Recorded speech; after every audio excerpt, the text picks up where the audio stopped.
Heyo, welcome into the CHGO White Sox postgame show. Presented by PointsBet. Use promo code CHGO when you sign up to get 2 risk-free bets up to $2,000. Welcome into Studio A of our CHGO offices here in the West Loop of Chicago. I'm Sean Anderson, the host of the CHGO White Sox postgame show. You can follow me on Twitter at Sean_W_Anderson. Alongside me, as always, is the full CHGO White Sox crew. We got Vinnie Duber on the far left. You can follow him on Twitter at Vinnie Duber. He's a CHGO White Sox beat writer. And the man in the middle is Herb Lawrence. Hey, hello. You can follow him. Hey, how are you? All right. You can follow Herb on Twitter at Ecknerwall23. He's a CHGO White Sox community leader. We are joining you after a White Sox loss, 8-3 in Kansas City. The Royals hand it to the White Sox. In this one, it was tied in the 7th inning, 3-3, and then it got real ugly. The White Sox fall to 56-55 on the year.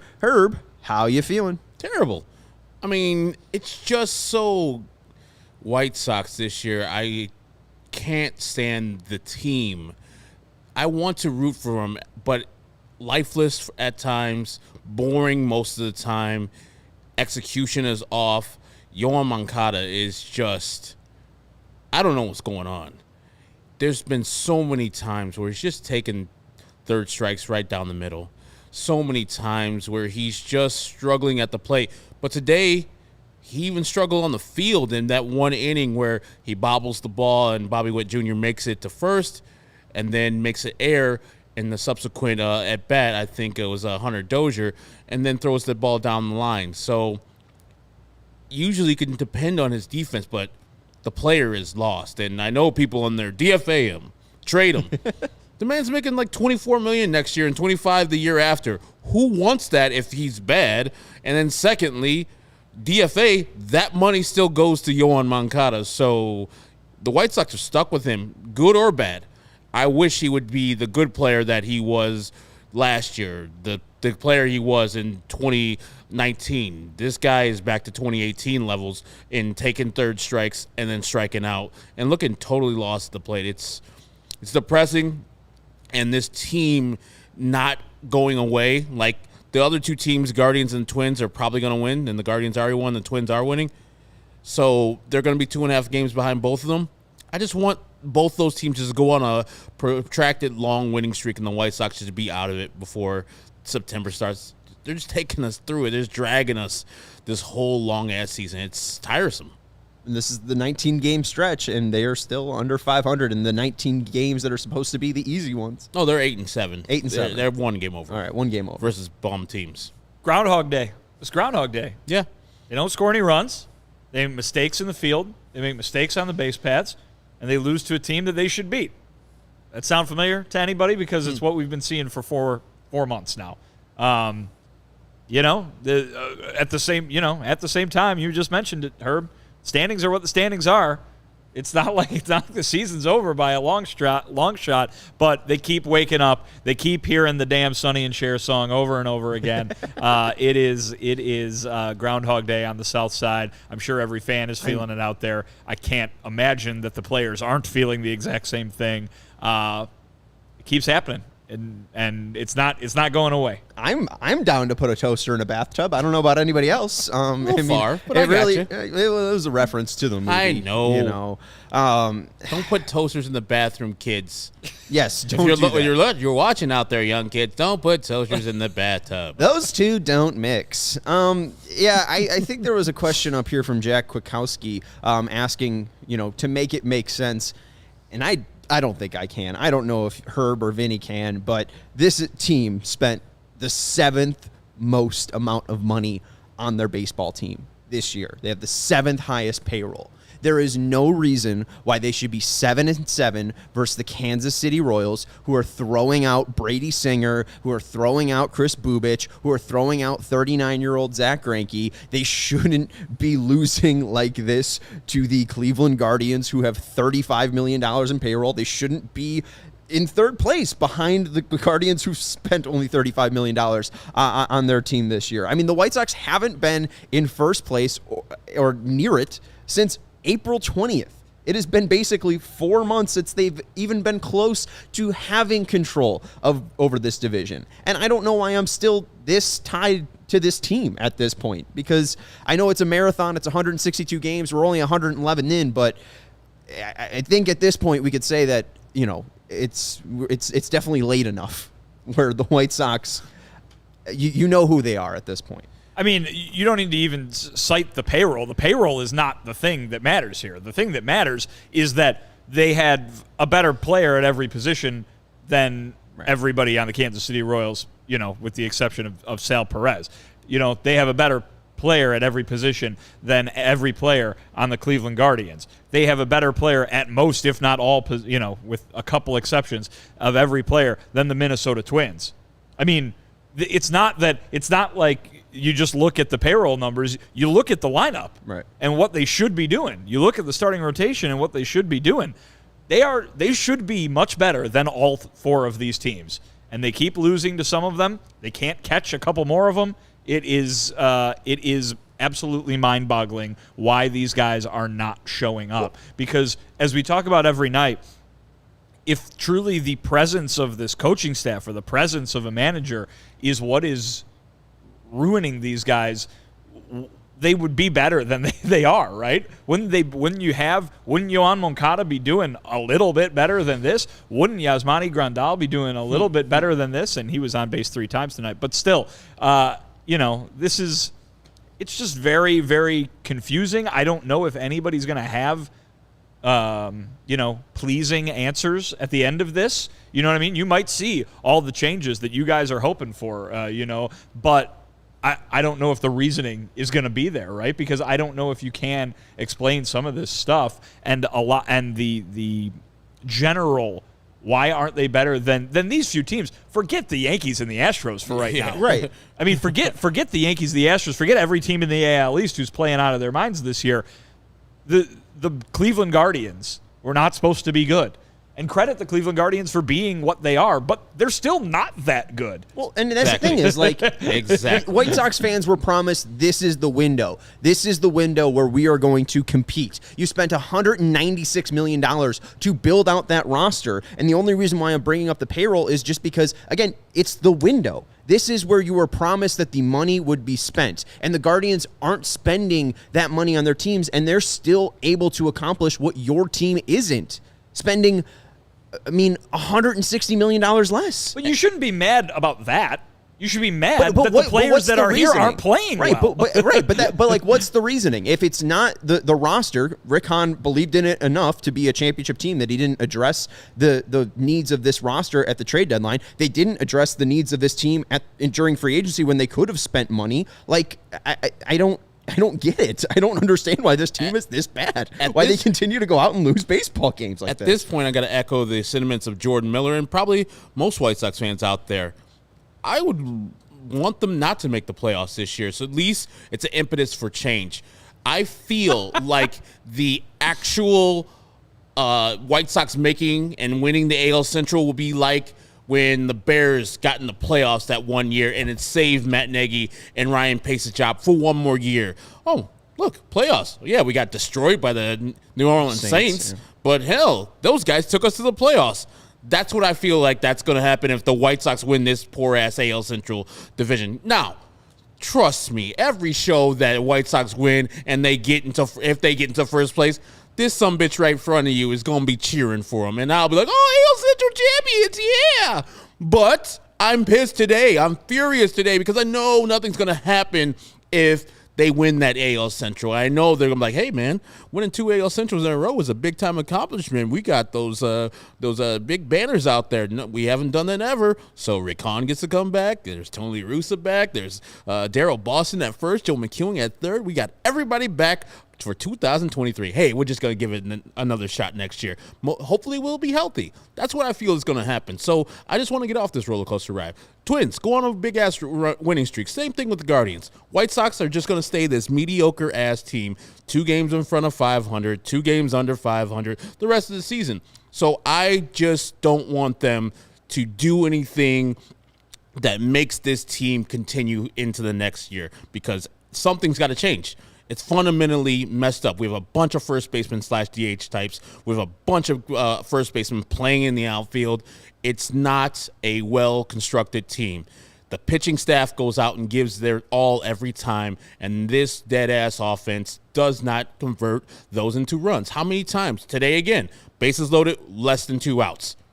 They get no runs. Right. How many times have we seen that this year? How many times have we seen poor execution on defense? How many times have we seen guys taking third strikes? Yoan Moncada, Yasmani Grandal, Josh Harrison today. It's just a team thing.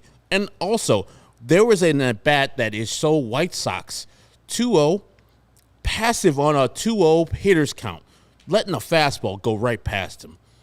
And then there was another at-bat where Andrew Vaughn pretty much doesn't swing at any ball. There's 5 straight pitches that are pretty bad. One of them is called a strike. The next damn batter swings at the first pitch. That happened again in the same sequence when Chris Bubich is struggling. Sal Perez goes out and talks to him. The next pitch, they swing at that after he walks 2 guys in that inning. The baseball smarts on this team is 0. I'm just fed up with the same old, and they're not changing anything from what they did before. I don't see any approaches that are different. I don't see anybody who is, hey, let's go and get this done today. Jose Abreu's a guy who has done that, who has changed his play, but still, he's only got 14 home runs in the year. We need somebody to say, fuck it. Let's just go for home runs. Let's just try to hit home runs, man. I don't give a goddamn, because 3 runs for this Royals team, Chris Bubich? Right. That's garbage. Then really, that Mike Massey thing, that wasn't an RBI. That wasn't a hit. That was an error by the Mike Massey. He's provided most of the runs today for both teams. And he picked this team up. And, hey, they got MJ Melendez coming up and hitting 14 home runs. He ties the White Sox leader and Jose Abreu in home runs on the year. I think there was the stat from either Josh Nelson or Daryl Van Schouwen where Aaron Judge has 45 home runs on the year. And I think if you take the top 6 home run hitters for the White Sox, they're at 45. It just makes no damn sense. I mean, even Clark brings up, like, Yaz and Yoan have no legs on their swings. But can you say that because you look at yesterday's game, Yoan Moncada smokes a ball over the right center field fence, and you were like, oh, hey, there's Yoan Moncada in his pink shoes coming back. Like, game to game, this team doesn't make any sense. I can't get a read on this team. Even when they're going up against left-handed hitters or pitchers, like, they can't figure out Chris Bubich. Like, it's another maddening game where they only score 3 runs for Johnny Cueto. This is the 9th time where he's gotten 3 runs or less in a start. It makes no sense. The White Sox don't have a strength this year. They're not able to pound left-handed hitting like they've been able to. They're getting killed by every right-hander, and I don't know how they win games. I don't know what the White Sox way of winning baseball games in 2022 is. Last year, it was great pitching, and they hit enough home runs, and they didn't make dumb enough plays in the field defensively and base running. This year, everything has just been ugly, sloppy, and bad outside of the pitching for the most part. They hit a lot of singles. They hit a lot of singles. They can do that. That's the strength. I'm so glad. I'm so glad. But they can't hit singles with a guy on third.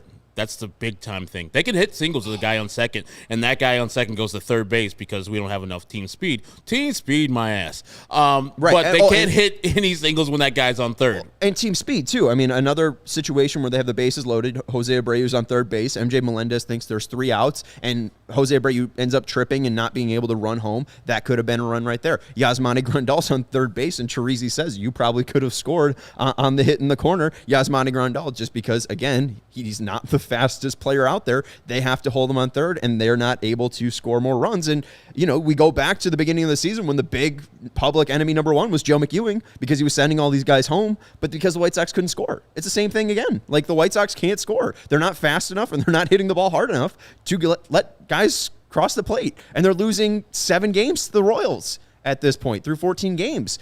You were supposed to be able to win this division by taking care of business in your division. You will get just splitting series after series with the Royals. You've been able to take care of the Tigers, but the Guardians have been handing it to you. The Twins have been handing it to you. I mean, just anytime you feel like the White Sox are going to be able to take a step forward, it's just step backwards, step backwards, step backwards, and then there's a Dylan Cease start to save this team. Which also, he'll probably go out there and shove tomorrow. But you know Zach Greinke's going to be throwing his junk up there in the White Sox. Like, what is this? I can't hit 20-mile-per-hour fastballs down the middle. What am I going to just ground this ball to the second baseman? Zach Greinke, 7 innings pitched, 1 earned run, 2 strikeouts. And Zach Greinke wins the game by 2-1 score. You know that's going to happen tomorrow. Right. And they're going to lose 3 out of 4 to the damn Royal, come back for Friday night's game, get ready for Cascade. Thank God the Cascade thing is going to happen. I think that's going to be the real what I'm looking forward to the the most Sox. of the season. Are you even going to be there? No, I'm not. I'm waiting for August 13th where we don't have to see that commercial anymore. That's going to be my favorite part of this season. Need to sign Herb to be the White Sox pinch runner. At least he has heart, unlike the White Sox, says Matt Farrington. Heart's not that great. It's real strong. You got some real passion there for the White Sox. This is just brutal baseball, night in and night out, and I feel bad for the fans having to watch this. And again, the division's up for grasp. They keep getting closer and closer. They're not 5 games out like they were back in July. They're still 2.5 games out. I don't want to give you any positivity at this point because I don't know who they can beat. And if they just go 500 in this next little stretch here, and this, let's say, finish 1 game above 500 in this 19-game stretch, you're just going to be welcomed by the Astros coming into town, which is great for the White Sox. Like, you keep bringing up, the Twins and Guardians going on a run, Herb. I don't see the White Sox going on a run. I thought this was their time to go on a run, and the fact that they haven't just yet makes me really feel worse and worse about their abilities to take over the AL Central at any point this year. And by the way, while we're recording this, the Twins are winning right now 4-2 over the LA Dodgers, and they're dorming. They've got some more runners on scoring position in the top of the 5th. So Twins might just grab one of the 2 out there in LA, where I thought they were going to get swept, definitely. But Sonny Gray's out there battling through his first inning struggles. Legend, Sonny Gray. I don't know where to go with this. Dylan Cease will be on the mound tomorrow. Zach Greinke will be on the mound for the Royals. Sox lose 8-3.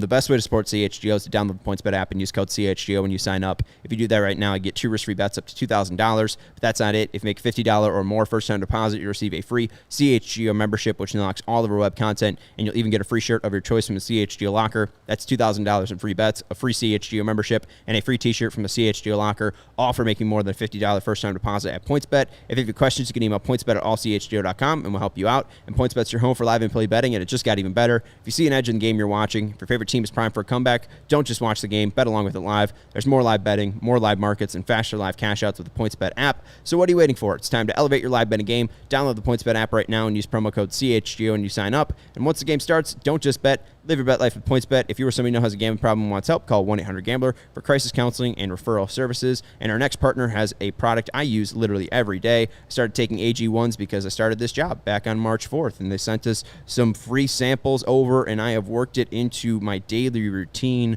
for the past 4 months. It has been a great way to start my day. It doesn't taste super healthy. It kind of has a mild tropical taste that I look forward to each and every morning. And with 1 scoop of AG1, I absorb 75 high-quality vitamins, minerals, whole food source superfoods, probiotics, and adaptogens to help me start my day right. I put it in 10 to 12 ounces of water. Herb puts it in his smoothies. You can incorporate it into your way or your routine any way that you like. It's lifestyle friendly, whether you eat keto, paleo, vegan, dairy-free, or gluten-free, and Athletic Greens has over 7,002 5-star reviews. Right now, it's time to reclaim your health and arm your immune system with convenient daily nutrition. It's just one scoop in a cup of water every day. That's it. No needs for millions of different pills and supplements to look out for your health. And to make it easy, Athletic Greens is going to give you a free 1-year supply of immune-supporting vitamin D and 5 free travel packs with your first purchase. All you have to do is visit athleticgreens.com/CHGO-SOX. Again, that's athleticgreens.com/CHGO-SOX to take ownership over your health and pick up the ultimate daily nutritional insurance. Again, athleticgreens.com/CHGO-SOX.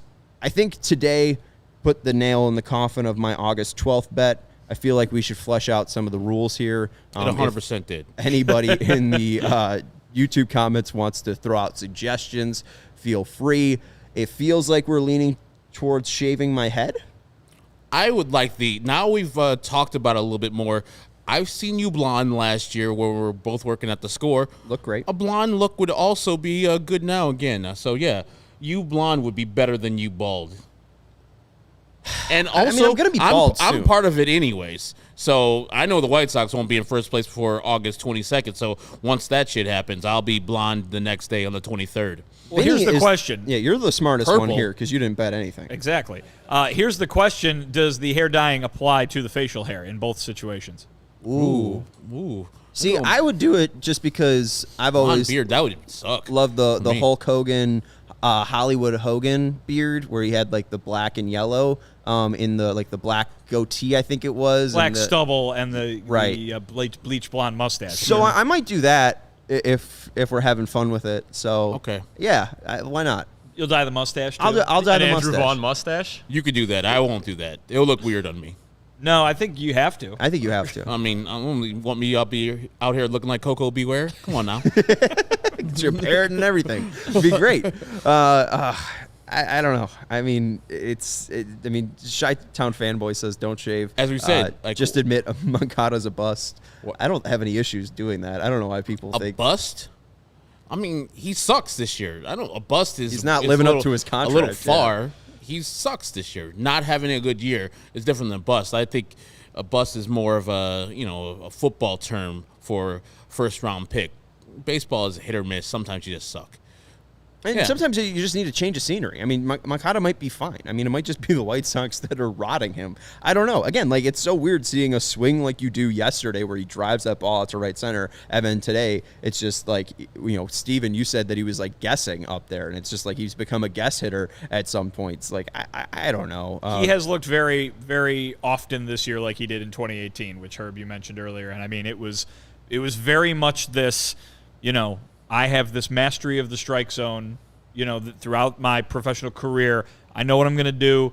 I'm going to go up there. I'm going to wait for it. And then it's just like, well, wait. I'm sitting here waiting, thinking I know better than what the umpire is going to call, and the umpire calls something different. He struck out 1,000,000 times in 2018. I'm seeing that a lot again this year to go along with what you're seeing from a lot of White Sox hitters, which is not a lot of power, not a lot of home runs, and, groundouts and lineouts come with that. Yeah, my thing is, I mean, he leads the team in called strikeouts. So, he has 28 strikeouts on a called strike, 19 walks. Like, my big thing is, in 2021 and 2019, like, he was able to balance those strikeouts with actually drawing walks. And he did that later on in an at-bat today. But, again, it just feels like the aggression isn't there. And I think that then leads to part of him not giving it his all in his swings because the exit velocity is down as well. Like, I mean, you look at 2021 and you look at 2019, the reason why he was having so much success was because he was drilling the hell out of the ball. Like, he had a BABIP over 405, and now it's down to like 269. Like, part of the reason why he was able to be so efficient was because he would hit the ball hard, he would find those holes, and it would be right in front of hitters or right in front of fielders, and they just wouldn't be able to get to it.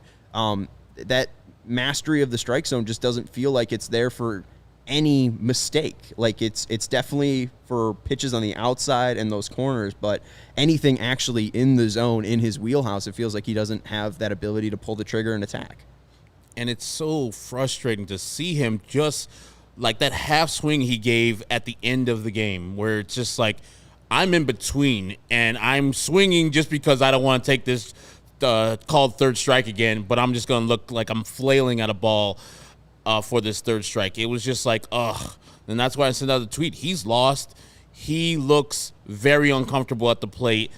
And it's tough for me to look at because, as I said last year, he was almost a top 5 third baseman. He was a top 7 if you look at F4. Now he's just falling off the table. It can't be that. It can't be that a mid-20s third baseman can't hit, can't get on base anymore. Somebody just he got on base 38% of the time last year. Great eye. He was aggressive in the zone. This year, he's reverted back to 2018. It took Jose Abreu in the offseason to say, dude, can't be taking all those third strikes. Get aggressive with it. Go after these guys because they see that you're not going to swing at those balls. Even the ball that he walked on was questionable. Right. I would just say to him, if I was Frank Menechino, man, if you got 2 strikes, anything close to the zone, swing at. anything close to the zone, you're putting a powerful swing at. You think you have a good eye, you do not this year. Your eye is screwed up today. And same thing with Yasmani Grandal when he's getting the called third strike and then turning back to the umpire and question his strike zone. It's like, no. If you were last year's Yasmani Grandal where you're getting on 40% of the time, you got a gripe. This year, hell no. You better listen to the umpire, and when those balls are thrown with 2 strikes, get aggressive. I would much rather you go down swing and then take another third strike just looking at the ball, looking lifeless out there. I don't know what happened. Somebody's got to get in his ears. Something's got to change with him and Yasmani specifically. Vinny said it. These guys are pretty much the key to the White Sox offense going forward, because if they're just this poor, the White Sox are just giving up 2 of 9 at-bats right there. Just 2 of 9 at-bats under 200 batting average and under 300 on base. It's just the whole team, though. I mean, someone needs to step up and just start hitting. Like, I don't know. I mean, even Eloy tonight, I think I picked him for Click to Pick. He goes 0 for 1 with runners in scoring position. Moncada's 0 for 1 was the strikeout looking. Like, Luis Robert gave a nice ride to the ball that he hit in the 9th inning, but that was, again, right at the warning track, and it was in an 8-3 ball game. Like, still, like, you had opportunities to bust this game open or do some damage, and the White Sox, it feels like the big inning just hasn't happened this year for them at all. Like, it really feels like that elusive bases loaded, 2 outs, like that huge hit just has not come for them at any moment. And if anybody wants to do it, it would be such a relief. Like, even the Gavin Sheets hit where Mike Massey, boots the ball and it goes into the outfield, like, it still didn't have that relieving moment of, the White Sox take the lead. Was that because it was a 2-run error? Maybe, yeah. On what should have been an inning-ending double play? Yes. All right, from the White Sox clubhouse, and Daryl Van Scoutlin's there out there in Kansas City, Johnny Cueto after a White Sox 8-3 loss. We can't get comfortable. We need to go out and play hard, and show what we can do. We need to fight. We need to show the fire that we have, if we have any. Oof, that end. If we have any, yeah. I don't know. At this point, I think that's the question we should be asking. I mean, they keep saying, the back of the baseball card's going to show up. We're showing up and doing that work. We know that we are, have a good vibe in the clubhouse. I don't know. I don't really think it's going to resort to people questioning one another. I don't know if Johnny's actually doing that. It'd be nice to have the true cadence of his voice and how he said it. He's going through an interpreter too. You got to remember that as well. Right. So I don't know if that is meant to be a shot, so I don't want to take it as a shot, but it's true. I mean, I don't know if the White Sox have any fire. I don't know if they are going to be able to come in, and that's a different question too. Like, how do the White Sox show that they're playing with fire? I mean, is it having more locked in intense at bats? Is it swinging the ball harder, gripping the bat harder? I think that's what we've been asking all year too. And it's something that I've brought up, that the players have brought up as well. It's like, how do you see them having fire in a game where they lose 8-3? You know what I mean? Like, nobody would be sitting here being happy because they lost 8-3, but oh boy, they were on the top step of the dugout having fun the whole game. Like, people would be mad about that too. You know what I mean? People would be saying, how can you be feeling that way when you're losing by that much? It's very clear that what they've been waiting for is not gonna happen. You know what I mean? I mean, it's too late to have this huge turnaround because the division is so bad. It's not too late to play well enough over a short enough period of time that you would win the division and make the playoffs. But, there's nothing that really this team can do, I think, except win that makes some of these problems go away or just imagined problems. You know what I mean? Like, it's very possible that everything they say about what's going on in the clubhouse is true. They could be very happy with all the work that's being done and everything like that, and it's just not producing results. And that is no better than if there were problems. You know what I'm trying to say? Like, it's okay.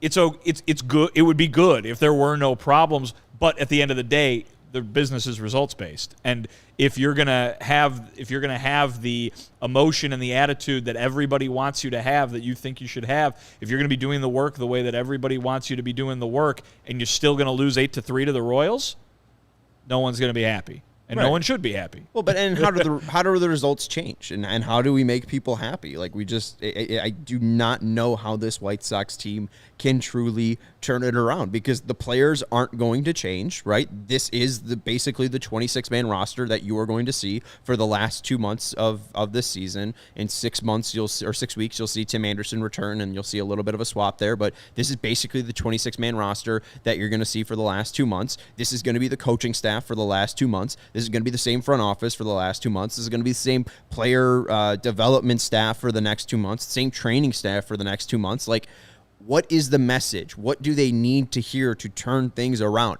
I have no clue, because it probably should have been conveyed to them 4 months ago. Well, I think 3 months ago. I think you think it's as easy as hearing something and turning things around. You know what I mean? Like, they're not going to go in there and drink Michael's secret stuff, and and all of a sudden the everything changes. Did they have it in 2021 though? Like, what happened from 2021 to 2020 to 2019? Like, this is not the same team you saw in those 3 previous seasons, and it's just like they've been zapped like the Monstars.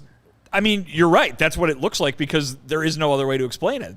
I mean, in 2020 and 2021, they were winning, and then what happened? What happened at the end of 2020?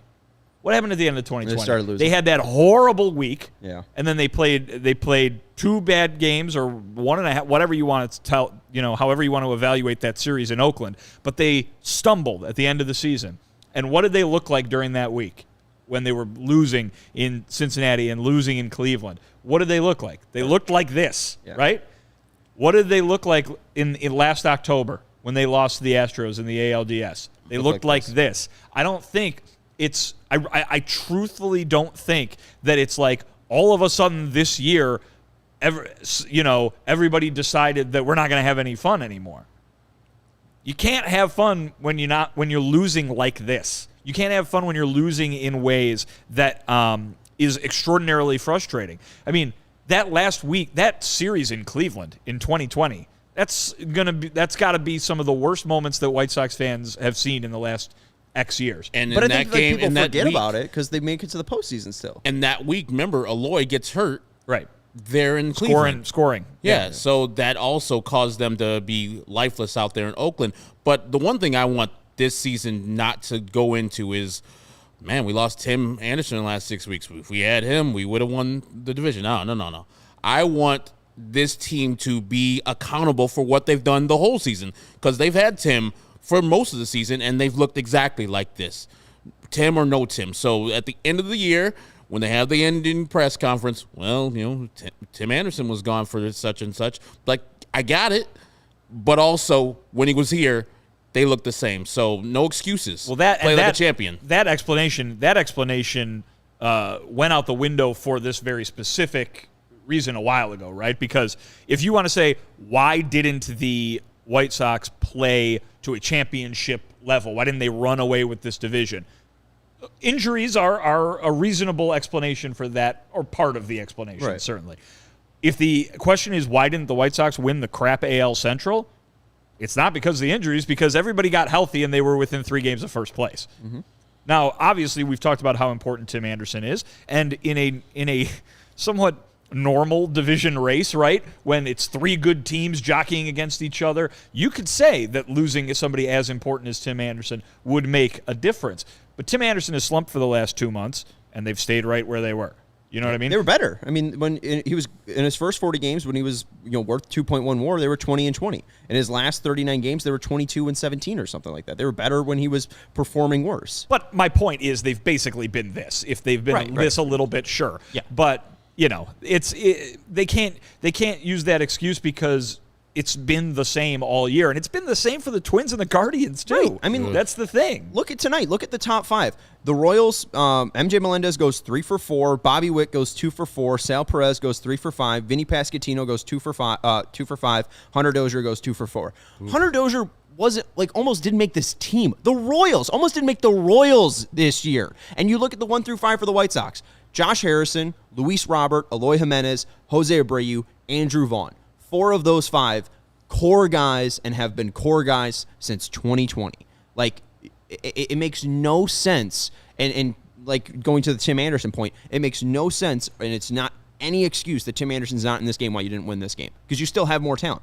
And you know, those 5 guys for the Royals came through and were able to produce. The White Sox didn't do that. I like, it's just, it's clear and simple. Like, the guys that are on this roster right now just aren't performing. Like, right. it's not injury related. This team has a lot of guys in the lineup, enough guys that should be able to score more than 3 runs against the Kansas City Royals. And that it's a 5-run game, but really, you know, what Jimmy Lambert did tonight and having a bad night doesn't really matter, because guess what? They would have lost anyway. Yeah.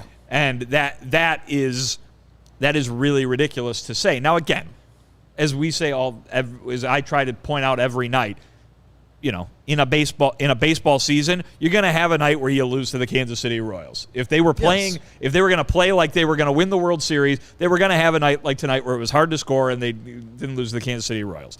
But this has happened so many times. It's happened so many times over and over again. Someone commented earlier, the number of runs they've scored in the last 8 or 10 games or something like that. They got 1 over 3 or 4 runs. I mean, come on, you can't do that. And like you said, Vinny, like when they tied that game up 3-3, we all knew that game was over effectively. We know the White Sox weren't probably going to score any more runs, and the momentum had just shifted from the White Sox winning 3-1 to being tied at 3-3. You saw themselves probably feel this game is over. We had a lead and we gave it up. This game is over. And yeah, Jimmy Lambert had a bad outing, but it wouldn't matter. It wouldn't have mattered. They would have lost 4-3 in a walk-off if they would have went to the 9th. You know it. Come on now.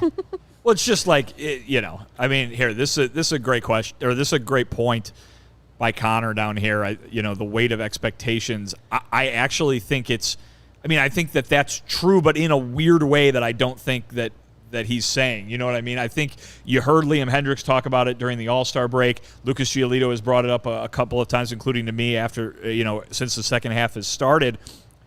I think they kind of thought that, and maybe it's a case where they heard it all offseason too, that this rebuild, they were going to go like this. And in 2020, they cracked it. They made the playoffs. 2021, last year, they cruised to the division. Okay, next step is competing for the World Series. And if you hear Liam Hendricks talk about it, he said, he thinks they were going to show up and win the division. Mm-hmm. And which is crazy to think, because what did Rick Hahn tell us all offseason?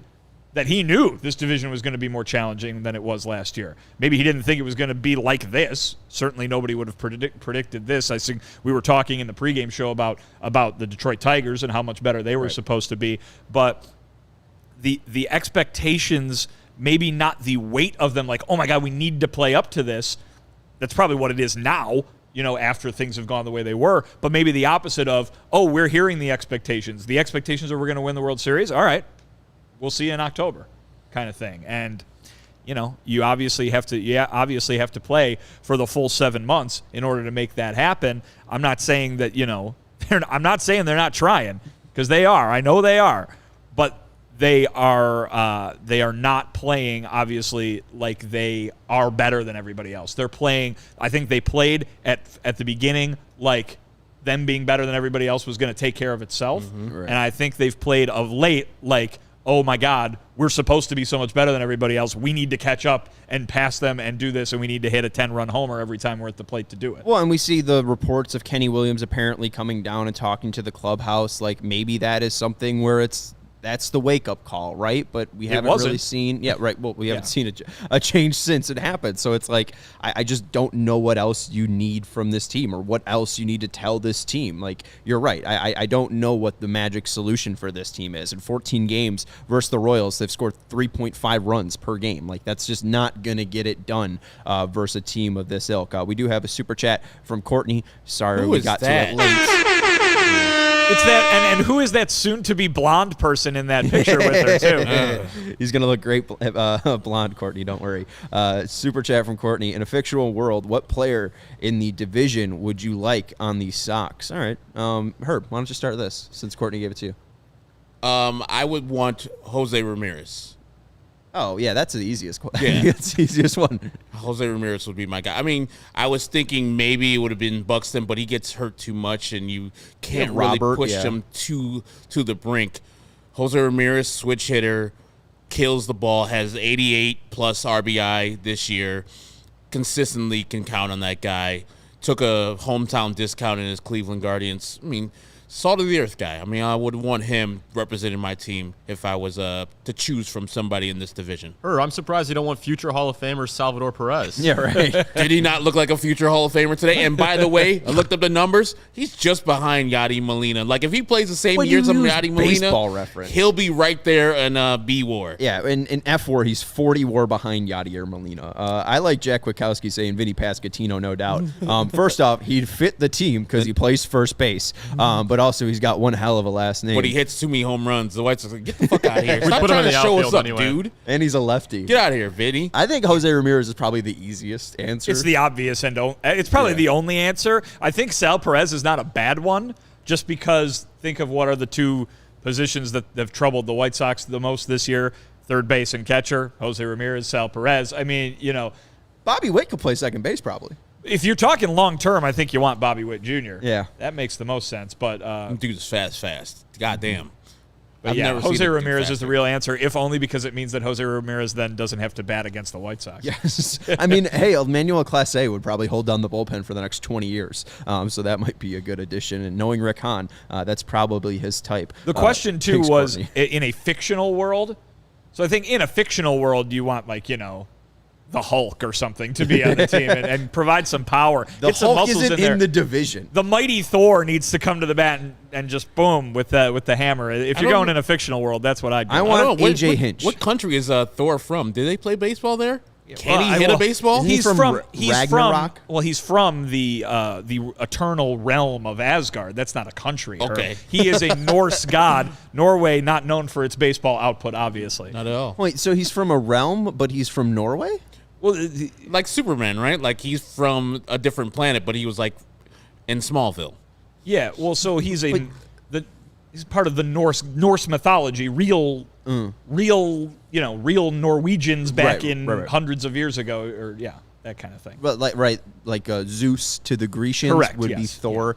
Yeah, I mean, Superman was an alien dropped in Kansas. Yeah. He wasn't it wasn't like I thought that was the same. Like this Thor was from some other Dropped in mystical Norway? land and dropped in Norway. from Asgard, dropped in Norway. Hey, who the fuck is this? I don't know. Got a hammer though. Well, that's the thing. I think Mjolnir. Mjolnir, That one.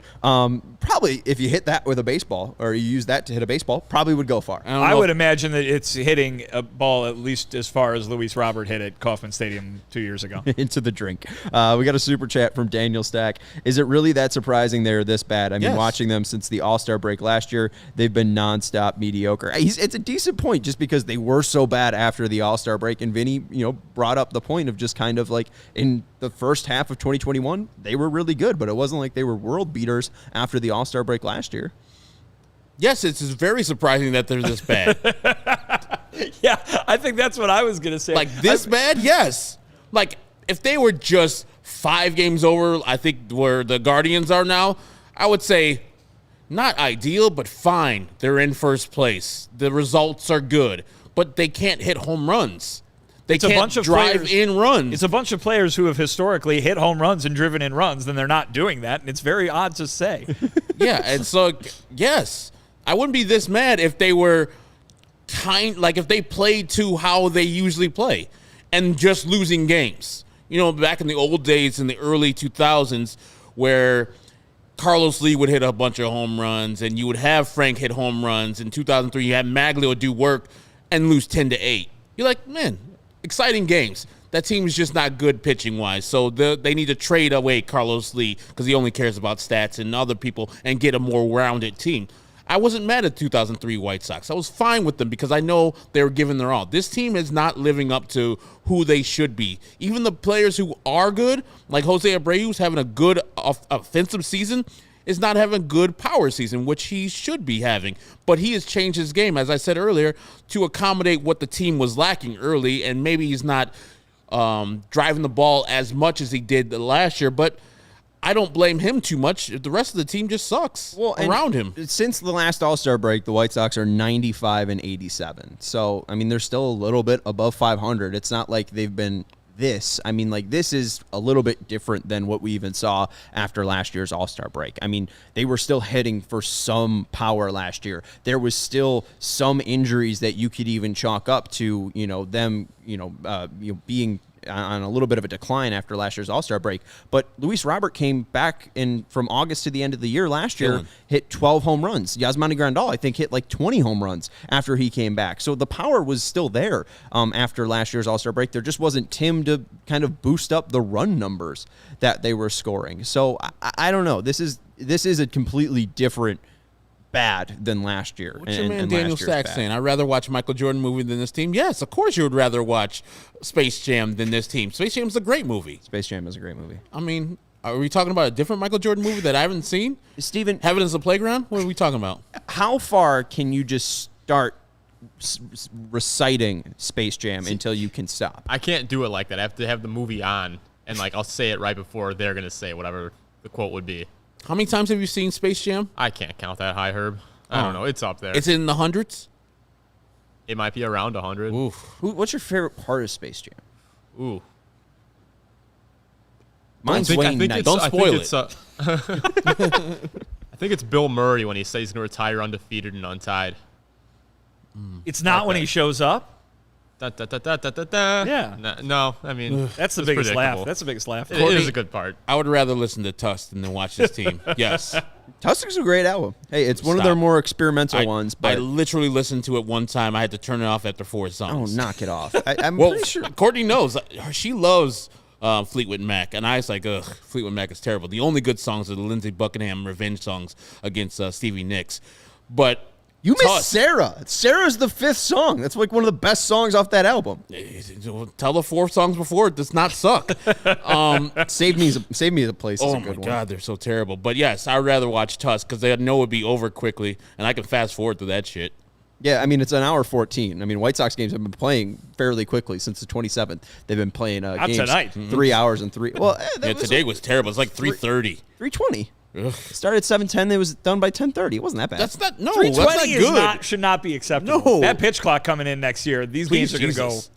I mean, the White Sox are doing every baseball fan a favor by swinging at every fucking pitch and doing this. I mean, I haven't seen this baseball move this quickly. I mean, doing all these Cubs games for 670 to the score, like that was 4-hour game after 4-hour game after 4-hour game after 4-hour game. I'm taking some solace in that the fact that the White Sox games are fairly quick. Well, that's because they can't hit and can't drive and run. So yes, that's why they're fairly quick. But today was dragging. It sucked.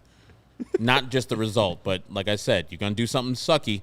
Do it quickly. If you enjoy White Sox baseball, one way to help us continue to grow is to download the PointsBet app and use code CHGO when you sign up. Not only are you going to get 2 risk-free bets up to $2,000, but if you make a $50 or more first-time deposit, you receive a free CHGO membership, which unlocks all of our web content, and you'll even get a free shirt of your choice from a CHGO locker. It's time for the PointsBet pick of the week. The only entertaining part of the White Sox has been Dylan Cease. So this is a great time to take advantage of this offer. If you make a $50 or more first-time deposit, you receive a free CHGO membership, which unlocks all of our web content. You'll get exclusive articles written by our very own Vinnie Duber on the White Sox beat. You got Ryan Herrera and Jared Willis covering the Cubs beat. You got Bulls writers, Blackhawks writers. You got Fire and Red Stars writers. You got Sky writers. It is very, very in-depth coverage for Skywriters? Chicago. What? Oh, You said skywriters like an airplane when it writes in the sky. they're very talented, not that I talented. haven't seen. And licensed. Okay. What? I haven't seen those people in a long time, man. Skywriters? Yeah, Skywriters. I Have feel you like ever seen skywriting in person? Yeah, back when I was a child, yeah. Really? They had it all the time back in the 80s, huh? Yeah, back in the I've 80s, seen- all the time. I think I've seen skywriting before. Now it's mainly Really? just like trailing The banner that advertisement. goes Yeah, over, yeah. that goes past the beach. Yeah, Geico, like here's safety Yeah, five for Geico. Trojans. That's not exciting. Yeah.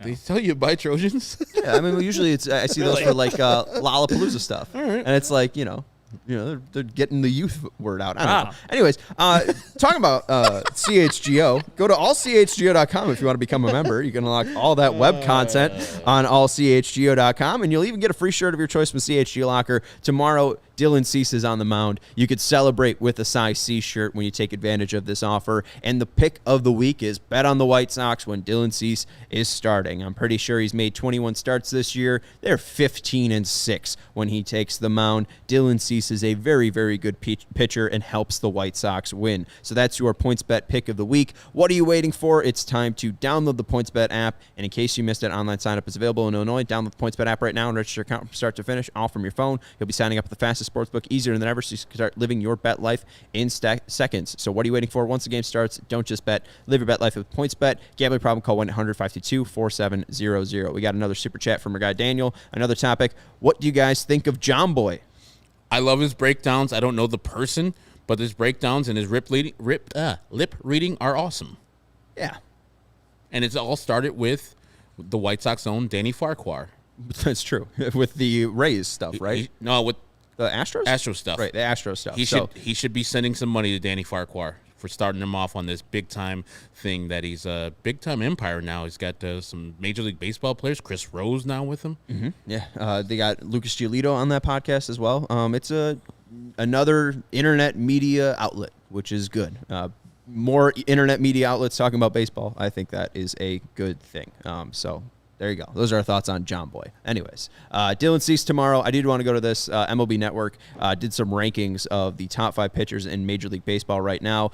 Brian Kenny had Dylan Cease as his 5th best pitcher in baseball right now. Old friend Jake Peavy had Dylan Cease as the 3rd best pitcher in baseball. And Region Rat Dan Plesac had Dylan Cease at 5. So the 3 panelists on MLB Network ranking Dylan Cease as a top 5 pitcher in baseball right now. There is some good things about the White Sox, and one of them's Dylan Cease and that mustache. I mean, you said right now, and I think that's the key, right? I mean, he is just on some sort of hot streak, and, we'll see if he ends up in the top 5 of, I guess you don't have an MLB Cy Young vote, but we'll see how high up he ends in the Cy Young vote for the American League at the end of the season. But if, you're talking about right this second, man, there are a few people doing it quite as well as he's doing it right now, so it makes sense that he would be included in that list. Yeah, and you saw the people alongside him. You have some of the greats of all time. Max Scherzer up there. Justin Verlander up there. Jacob deGrom. Like, he's part of that class. You can be kind of salty that he's not number 1, but hell, I would have all those guys in front of Dylan Cease now. But he's in that class. Remember that Dylan Cease is that great right now. Well, and you look at all those guys, too, like Verlander, DeGrom. I think the only guy that you really couldn't say. Alcantara, whatever his name, Alcantara. Oh, my God. Alcantara. He's great, too. That name, when it's spelled like that, it's sometimes Alcantara, sometimes Alcantara, like the Cubs' old player. I don't know what it is. I think it's Sandy Alcantara. Okay. But, like, Alcantara's the only other guy on there that really hasn't proved it. And you look at, like, AL guys, the only guy on there is Justin Verlander, the guy you picked for Cy Young. So, pretty good company, right? Absolutely. I mean, if you're going to lose a Cy Young, lose it to Justin Verlander. Yeah. Of all people. So, yeah, I think if Dylan's able to hone in on those walks and keep it tight for the rest of the year, I think that he definitely will be in Cy Cease territory. We'll see if he can continue the good mojo and vibes and get a win for the Sox tomorrow. We will give Cody credit for the shirt. So I asked Cody, what's a good nickname for Dylan Cease, and he said Cy Cease. So Cody gets all the credit for it. David asked me, how can I trash on Stevie Nicks, because she sounds kind of like a goat to me. What's wrong with you? Yeah. Wow.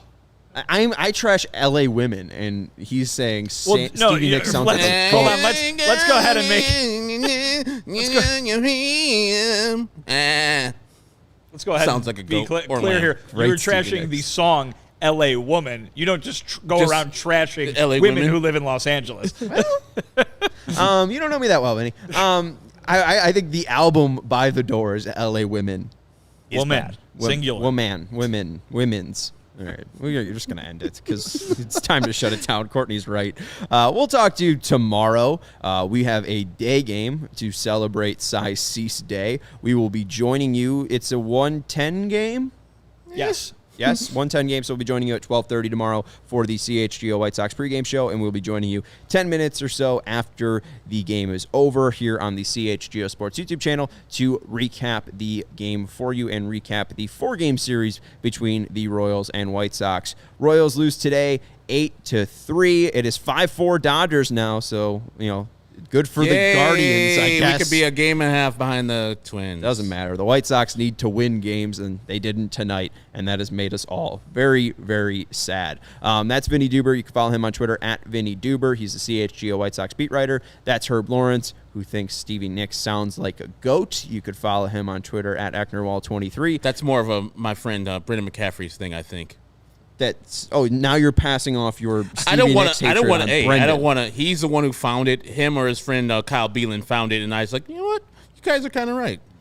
I'm Sean Anderson. You can follow me on Twitter at Sean_W_Anderson. They are not kind of right about that. We will talk to you tomorrow for the White Sox-Royals game. Again, 12:30 pregame. Thank you to Stephen Nicholas for producing, and thank you to Fleetwood Mac for their 1979 album, Tusk. We'll talk to you tomorrow. Go White Sox.